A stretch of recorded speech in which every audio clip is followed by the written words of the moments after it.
Aloha everyone, we were asked to make a film on how to make these face masks. We couldn't figure out how to edit one, so we're going to try to do a straight shot here and see how it goes.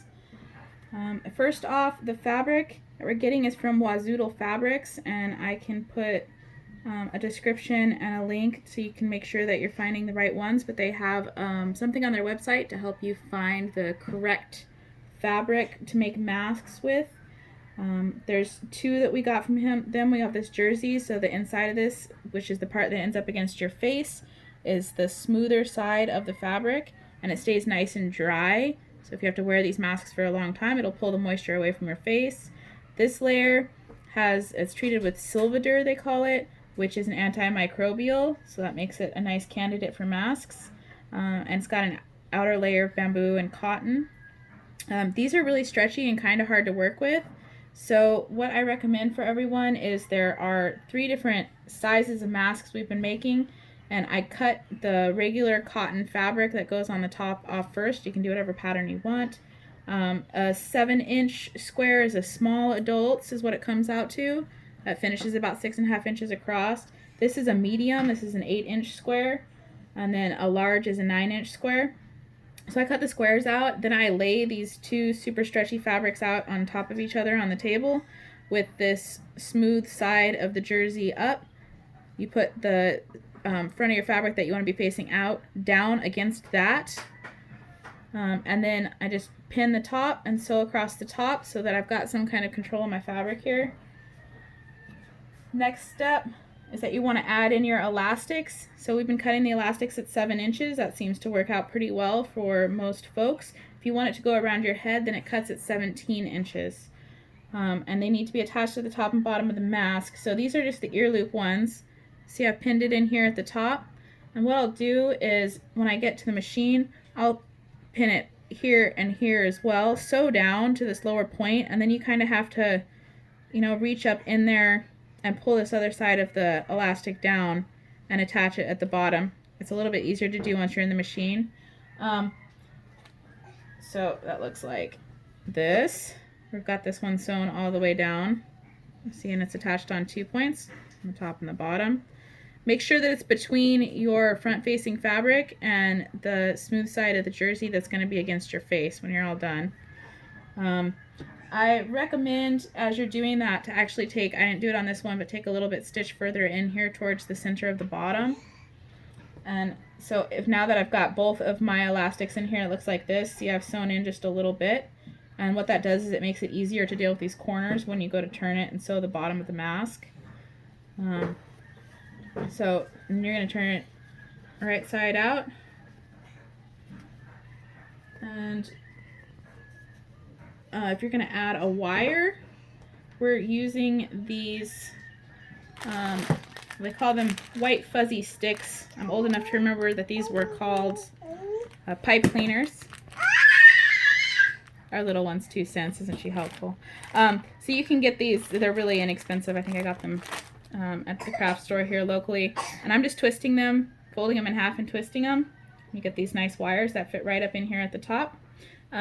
My husband's been helping me with this, and he didn't like twisting them by hand, so he made this beautiful contraption for the Dremel tool. You can twist them really quickly this way, and he produced a whole stack for me in about 5 minutes with that. So if anybody out there is trying to make a whole bunch of these, that might be something you want to do. So you can insert this in here. It doesn't seem to matter which fabrics you go between, but I've been going between this thicker layer, the bamboo fabric, and the front cotton layer, kind of situated up at the top. And once you've worked that up there, you can just go ahead and sew a line right underneath it to hold it in place. All that leaves you then are the bottom and the sides. We're getting close. The bottom, because we sewed in on the corners a little bit, you don't have to do much, but you're just folding it under. A couple of pins to hold it, and then you can sew right along the bottom there to finish off that part of your mask. As for the side pleats that we're putting in, I don't have a precise measurement for you on how to do that. I'm just grabbing it and kind of folding it over, and you're going to do it twice. So, it's about 1/2 inch, and that's plenty. I pin it right here, and then I'm going to do it again. So that will give you a side that looks like this. See, I've got 1 pin, 2 pins holding this together right now. And then I'm going to go through and sew this down here. Now this gets pretty thick. You know, you've got like 9 layers of fabric here. So if you don't have a heavy duty machine, I'm not sure if this is going to work out for you. I have a Singer heavy duty machine. They're not that expensive. It's a great machine. It's incredible what I can do with it. So that allows me to go down this side. You know, if you're trying to do this with a lighter duty machine, you may have to just tack these in place by hand. I think that that would probably work out just fine. And then the very last step is on the bottom of the mask for the chin to make it so this fits nicely over the chin and has a good secure feel to it. You fold the bottom in half and you just kind of sew this little dart in there, and then I'll cut it off for the finished mask. Where did my finished mask go? And then you will have this nice kind of like little chin dimple on the finished piece. And then you've got your nose wire there to adjust the nose. And you want it to have a nice fit, so you can always tighten your elastics when you need to or when you're done. I hope this helps everybody out. If you have any questions for me, please let me know. If you are having an elastic shortage like we are, we don't have any more of this nice 1/4 inch elastic available here in our stores.